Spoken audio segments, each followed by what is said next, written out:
திருவழிபாடு ஆண்டின் பொதுக்காலம் 7ஆம் வாரம் சனிக்கிழமை காலை புகழ் மாலை. ஆண்டவரே, எங்கள் இதழ்களை திறந்தருளும், நாங்களும் உம்மை புகழ்ந்திடுவோம். தந்தைக்கும் மகனுக்கும் தூய ஆவிக்கும் ஆட்சி உண்டாவதாக. தொடக்கத்தில் இருந்தது போல இப்போதும் எப்பொழுதும் என்றென்றும் இருப்பதாக. ஆமீன். அல்லேலூயா. அழைப்பு பல்லவியும் அழைப்பு திருப்பாடலும். மண்ணுலகும் அதில் நிறைந்துள்ள அனைத்தும் ஆண்டவருடையவை, வாருங்கள் அவரை நாம் போற்றுவோம். மண்ணுலகம் அதில் நிறைந்துள்ள அனைத்தும் ஆண்டவருடையவை, வாருங்கள் அவரை நாம் போற்றுவோம். வாருங்கள் ஆண்டவரை புகழ்ந்து பாடுங்கள், நமது மீட்பின் பாறையை போற்றி ஆர்ப்பரியுங்கள். அவர் திருமுன் நன்றியுடன் செல்வோம், புகழ் பாக்களால் அவரை போற்றி அகமகிழ்வோம். ஏனெனில் ஆண்டவர் மாண்புமிகு இறைவன், அனைத்து தெய்வங்களுக்கும் அனைத்திற்கும் மேலான பேரரசர். பூவுலகின் ஆழ்பகுதிகள் அவர் தம் கையில் உள்ளன, மலைகளின் கொடுமுடிகளும் அவருக்கே உரியன. கடலும் அவருடையதே, அவரே அதை படைத்தார். உலர்ந்த தரையையும் அவர் கைகளை உருவாக்கின. வாருங்கள் தாழ்பணிந்து அவரை தொழுவோம், நம்மை உருவாக்கிய ஆண்டவர் முன் முழந்தாளிடுவோம். அவரே நம் கடவுள், நாமோ அவரது மேய்ச்சலின் மக்கள், நாம் அவர் பேணி காக்கும் ஆடுகள். இன்று நீங்கள் அவரது குரலுக்கு செவி கொடுத்தால் எத்துணை நலம்.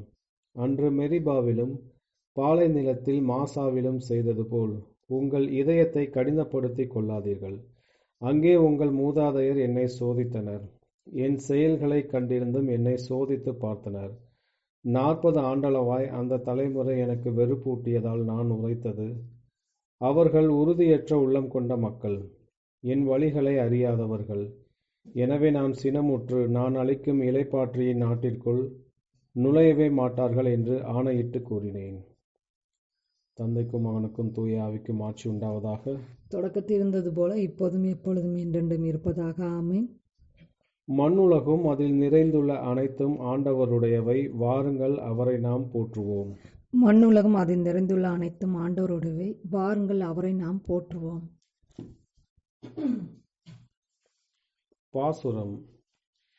விடிவெள்ளி எழவே வானம் வெளுத்தது, புலர்ந்தது புதிய நாளே. கொடிய இருளுடன் இடர்கள் மறைந்தன, கதிரவன் ஒளிக்கதிர் புகவே. இரவினில் எழும் விண்மீன் மாய்கை மறைக, குறை கூற்றம் உளம் நின்றகல்க. இருளும் அருவருப்பான அனைத்தும் இதயம் இருந்து ஒழிக. இதனால் நாம் எதிர்பார்க்கும் அந்த இறுதி நாள் வரும்போது, இந்நாள் நாம் புகழ் இசைப்பது போன்று அந்நாள் மகிழ்வுடன் அமைக. தந்தை இறைவன் தனிப்புகழ் பெறுக, மைந்தனும் தூய ஆவியாரும் சிந்தை கடந்த மூவொரு இறையாய் எந்த காலமும் ஆள்க. ஆமேன். ஆண்டவரே, நீ என் அருகில் இருக்கிறீர், உம் கட்டளைகள் எல்லாம் நிலையானவை. ஆண்டவரே, நீர் என் அருகில் இருக்கிறீர், உம் கட்டளைகள் எல்லாம் நிலையானவை. முழு இதயத்தோடு உம்மை நோக்கி மன்றாடுகின்றேன். ஆண்டவரே, என் மன்றாட்டை கேட்டருளும். உம் விதிமுறைகளை நான் பின்பற்றுவேன். உம்மை நோக்கி மன்றாடுகின்றேன், என்னை மீட்டருளும். உம் ஒழுங்குமுறைகளை நான் கடைபிடிப்பேன். வைகரையில் நான் உம்மிடம் வந்து உதவிக்காக மன்றாடுகின்றேன். உம் சொற்களில் நான் நம்பிக்கை வைக்கின்றேன். உம் வாக்குறுதிகளை சிந்திப்பதற்காக இரவு சாம நேரங்களில் நான் கண் விழித்துள்ளேன். ஆண்டவரே, உமது பேரின்பிற்கேற்ப என் குரலை கேட்டருளும். உமது நீதி தீர்ப்பிற்கேற்ப என் உயிரை காத்தருளும். சதி செய்து ஒடுக்குவோர் என்னை நெருங்கி வருகின்றனர். உம் திரு சட்டத்திற்கும் அவர்களுக்கும் வெகு தொலைவு. ஆண்டவரே, நீர் என் அருகில் இருக்கின்றீர். உம் கட்டளைகள் அனைத்தும் நிலையானவை, எக்காலத்திற்குமாக அவற்றை நீ ஏற்படுத்தினீர் என்று நீ தந்த ஒழுங்குமுறைகளின்று முன்பே நான் அறிந்திருக்கின்றேன். தந்தைக்கும் மகனுக்கும் தூய ஆவிக்கும் ஆட்சி உண்டாவதாக. தொடக்கத்தில் இருந்தது போல இப்போதும் எப்போதும் என்றென்றும் இருப்பதாக. ஆமேன். ஆண்டவரே, நீர் என் அருகில் இருக்கிறீர், உம் கட்டளைகள் எல்லாம் நிலையானவை. ஆண்டவரே, நீர் என் அருகில் இருக்கிறீர், உம் கட்டளைகள் எல்லாம் நிலையானவை. ஆண்டவரே, உமது ஞானம் எனக்கு உதவி செய்யவும் என்னோடு உழைக்கவும் என்னுடன் இருக்கட்டும்.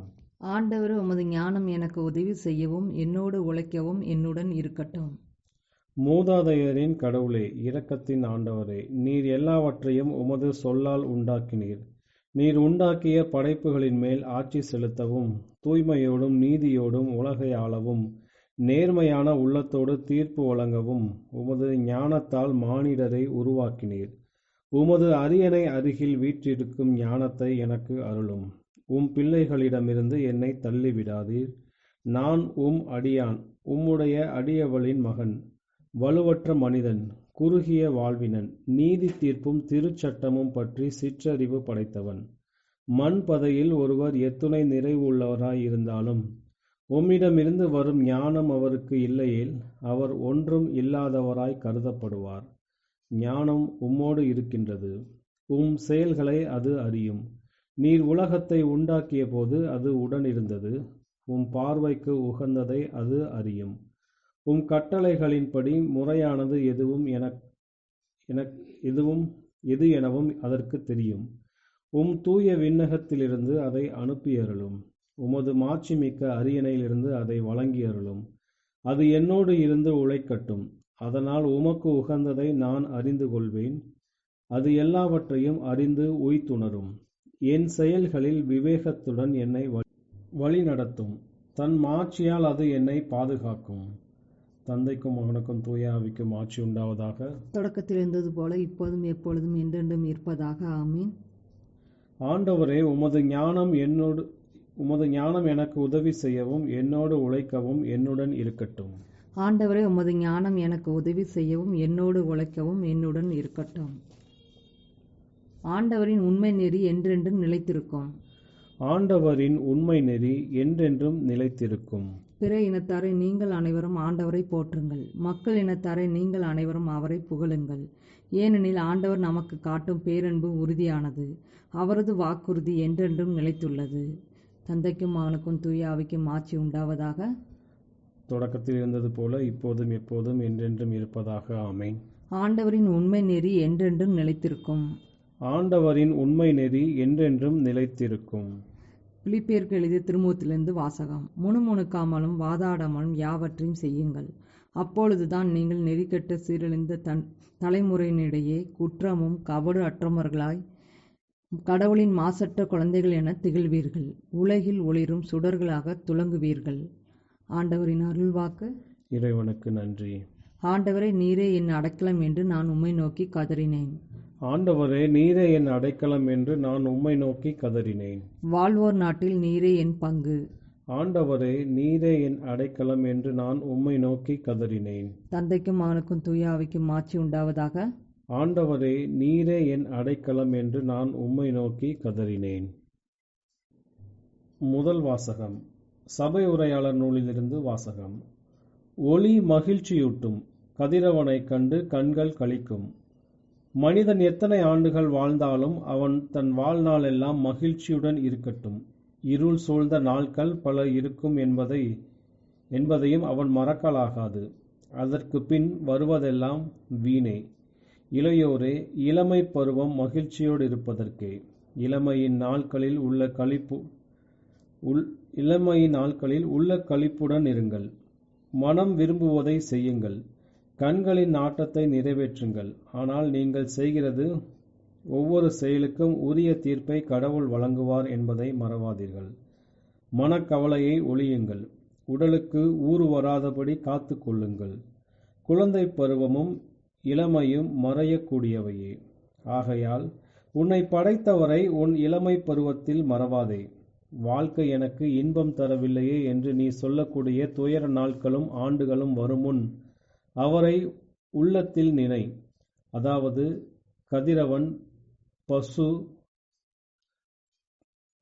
கதிரவன், பகலொளி, நிலா, விண்மீன்கள் ஆகியவை உனக்கு மங்களாய் தெரியும் முன், மழைக்கு பின் மேகங்கள் இருண்டு வருவது போல் தோன்றும் முன்னும், வீட்டு காவலர் நடுக்கங்கொள்ள வலியோர் தளர்வுறும் முன்னும், அரைப்போர் மிக சிலராகி தம் வேலையை நிறுத்தி கொள்ள பலகணி வழியாக பார்ப்போர் ஒளி இழந்து போகும் முன்னும், தெரு சந்தடி கேளா வண்ணம் கதவுகள் அடைத்துக்கொள்ள சிட்டுக்குருவியின் கீச்சொலியும் உறக்கத்தை கலைக்க இன்னிசை இசைக்கும் மகளிர் அனைவரும் ஓய்ந்து போகும் முன்னும் உன்னை படைத்தவரை உள்ளத்தில் நினை. மேட்டை கண்டு அச்சங்கொண்டு தெருவில் நடப்பதை நினைத்து திகில் கொள்ளும் முன்னும், வாதுமை மரம் பூ பூக்கும் முன்னும், வெட்டுக்கிளியைப் போல நடை தடுமாற ஆசையெல்லாம் அற்று போகும் முன்னும், உற்றார் வீதியில் அழுது புலம்ப நீ முடிவுற்ற ஓய்வுக்கு செல்லும் முன்னும், உன்னை படைத்தவரை உள்ளத்தில் நினை. வெள்ளிக்கயிறு அருந்து பொன் விளக்கு கீழே விழுந்து உடைவதற்கு முன்னும், குளத்தருகில் குடம் உடைந்து நொறுங்க, கிணற்றருகில் உருளை உடைந்து விழுமுன்னும், மண்ணினின்று வந்த உடல் மண்ணுக்கே திரும்பும் முன்னும், கடவுள் தந்த உயிர் அவரிடமே திரும்பும் முன்னும் உன்னை படைத்தவரை உள்ளத்தில் நினை. வீண், முற்றிலும் வீண் என்கிறார் சபை உரையாளர். எல்லாமே வீண். சபை உரையாளர் ஞானமுள்ளவராய் இருந்ததோடு தாம் அறிந்தவற்றை தொகுத்து தந்தார். சபை உரையாளர் இனிய நடையில் எழுத முயன்றுள்ளார். உண்மையை ஒளிவு மறைவில்லாமல் எழுதி வைத்திருக்கிறார். ஞானமுள்ளவர்களின் சொற்கள் ஆயரின் கோல் போல் வழிநடத்தும். தொகுத்து வைத்த முதுமொழிகள் பசுமரத்தாணி போல் உள்ளத்தில் பதியும். அவை ஒரே ஆயரால் அளிக்கப்பட்டவை. பிள்ளாய், மேலும் ஓர் எச்சரிக்கை. நூல்கள் பல எழுதுவதால் பயனொன்றும் இல்லை. மிகுதியான படிப்புக்கு உடலுக்கு இளைப்பு. இவை அனைத்திற்கும் முடிவுரையாக ஒன்று கூறுகிறேன். கடவுளுக்கு அஞ்சி நட, அவருடைய கட்டளைகளுக்கு கீழ்ப்படி. இதற்காகவே மனிதர் படைக்கப்பட்டனர்.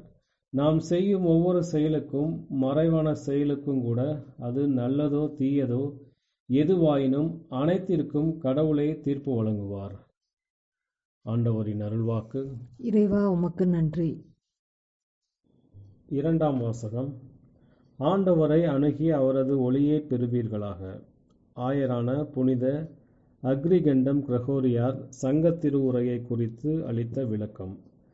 சங்க திருவுரையின் வார்த்தைகளில், ஒளியே இனிமையானது, கதிரவனை காண்பது கண்ணுக்கு கொடையே. ஒளியின்றி உலகம் அழகற்று இருக்கும், வாழ்வும் வாழ்வற்று விளங்கும். எனவேதான் இறைவனை கண்ட மோயிசன் தொலைநோக்கோடு கூறினார், இறைவன் ஒளியை கண்டார், அது நல்லதென கூறினார். மெய்யான நித்திய ஒளியை தியானிப்பது இன்னமும் நமக்கு பொருத்தமானது. இந்த ஒளி கிறிஸ்துவே. அவரே உலகிற்கு வரும் ஒவ்வொரு மனிதனையும் ஒளிர்விக்கின்றார். அவரே உலகின் மீட்பரும் இரட்சகரும் ஆவார். அவரே மனிதனாகி மனித நிலையின் பாதாளங்களுக்கு மூழ்கியவர். தாவீது கூறியது போல், இறைவனது பெயருக்கு ஒரு கீதத்தை பாடுங்கள். மேற்கை நோக்கி எழுபவருக்கு ஒரு நெடுஞ்சாலையை அமையுங்கள். அவரது பெயர் ஆண்டவரே. அவருக்கு முன் அகமகிழுங்கள். இந்த ஒளியை இனிமையானதென்று அவர் அழைத்தார். கதிரவனின் மாட்சிமையை காண்பது நல்லது என்று அவர் முன்னுரைத்தார். அவரது மனு உருவின் நாட்களில் அவர் கூறினார், நானே உலகின் ஒளி. என்னை பின் செல்பவன் இருளில் நடவான், உயிரின் ஒளியை கொண்டிருப்பான். இன்னொரு தருணத்தில் அவர் கூறினார், இதுவே தீர்ப்பு, ஒளி உலகிற்கு வந்துள்ளது. எனவே கதிரவனின் ஒளி ஒரு அடையாளமாகும். நம் கண்களால் நாம் காண்பது நீதியின் கதிரவனுடைய வருகையை நமக்கு முன்னுரைக்கின்றது. அவரால் தனிப்பட்ட விதத்தில் கற்பிக்கப்பட தகுதியுள்ளோருக்கு அவரே மிகவும் நிறைவளிக்கும் ஒளி. மனிதர் மத்தியில் மனிதராக பூமியில் அவர் வாழ்ந்தபோது அவரை தம் ஊனக் கண்களால் கண்டவருக்கு அவர் பிரகாசமாகவும் இருந்தார். அவர்கள் ஏதோ ஒரு மனிதனை காணவில்லை, ஏனெனில் அவர் மெய்யாகவே இறைவனாய் இருந்தார்.